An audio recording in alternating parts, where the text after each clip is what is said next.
हनुमान जी ने किया, ऐसा दास ना कोई हुआ है और ना कोई हो सकता है। गिरजा जास प्रीत से बकाई और बार बार प्रभु निज मुख गाई।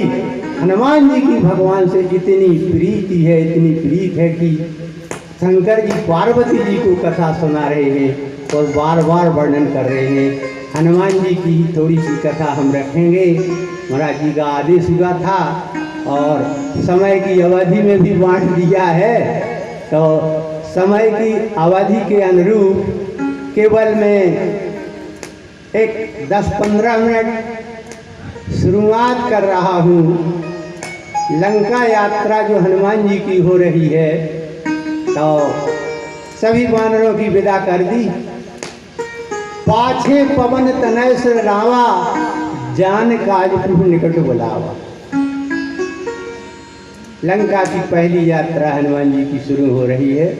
2 यात्राएं हुई हैं, 2 यात्राएं हैं, एक जाने की है और आने की है। और विशेषता ये है कि दोनों यात्राओं में इधर से गए तो भगवान ने सिर पर हाथ रखा और उधर से आए तो सिर पर हाथ रखा। प्रभु कर पंकज कप के शीशा, सुमर सुदशा मंगन गौरीसा। लौट के भी रखा है और इधर से रखा है। और कहा क्या है, बोले हनुमान जी तुमको लंका जाना है। और बोले लंका जाके करना क्या है। बोले काहे बल विरहे वेग तुम आओ, बहु प्रकार सीता समझावो। वो कहे बल विरहे वेग तुम आओ।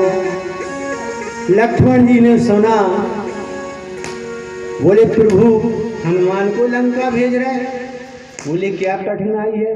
अरे बोले ना उनका कोई बल है, ना उनका कोई विरह है, ना विवाह हुआ है, ना प्रेम हुआ है, वो क्या विरह बताएंगे जानकी जी को। और आप कह रहे कहे बल विरह वेग तुम आओ, हमारा विरह कह के जल्दी लौट आना। भगवान ने कहा लक्ष्मण तुम ठीक कह रहे हो, पर एक बात बताऊं। बोले बताओ। बोले हनुमान के पास ना बल है, ना उनका विरह है, इसीलिए इनको भेज रहे हैं। बोले क्यों। बोले किसी विरह वाले को भेजेंगे तो वो अपने विरह की कथा सुनाएगा। क्या सुनाएगा। अपने विरह की, कि हम इतने विरही हैं। भगवान राम खुद ही विरही रहे। हा गुड़ खाने जानकी सीता, जानकी के विरह में ढूंढ रहे हैं, वन वन ढूंढ रहे हैं, भटक रहे हैं। तो बोले जिसका अपना विरह होगा वो अपना विरह ही बताएगा, हमारे विरह को नहीं कह पाएगा। और जिसमें अपना बल है वो अपना बल बताएगा, दूसरे के बल को नहीं कहेगा। इसलिए हनुमान को भेज रहे हैं। कहा कल काहे बल विरह वेग तुम आओ, जल्दी आना। और चले।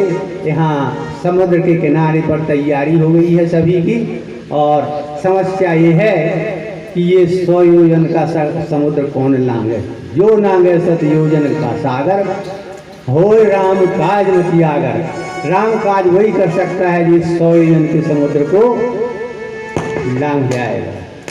समुद्र के किनारे बैठे हैं। निज निज बल सब काहू भागा, पार जाकर संशय राखा। सभी ने अपने अपने बल का बखान कर दिया। उसमें एक जामवंत भी थे जो बूढ़े थे। जामवंत से कहा कि आप कुछ सलाह दो।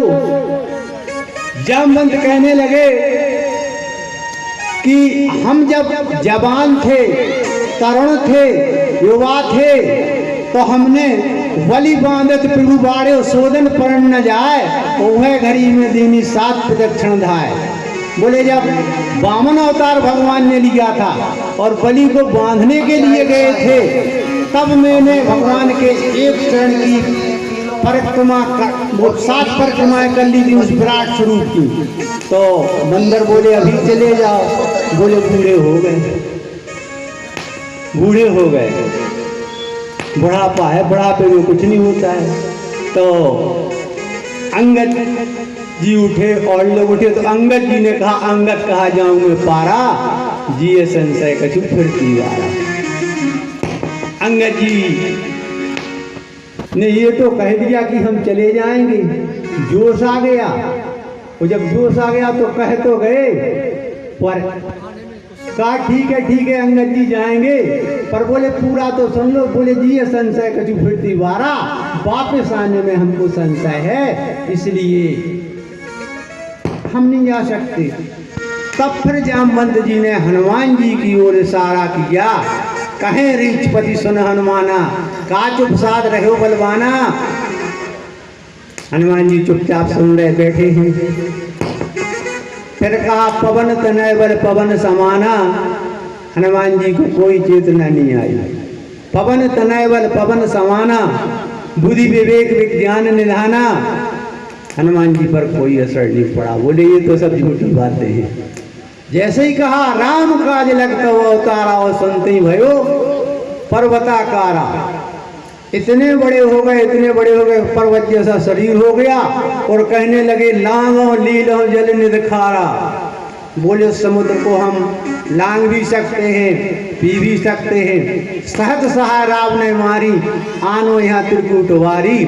जामवंत चुपचाप बैठे। बोले हम तो जागृति की थी, इन्होंने तो इतनी जागृति बता दी थी, तो इतने जागृत हो के सब कुछ करने के लिए तैयार हैं। एक डॉक्टर गया, एक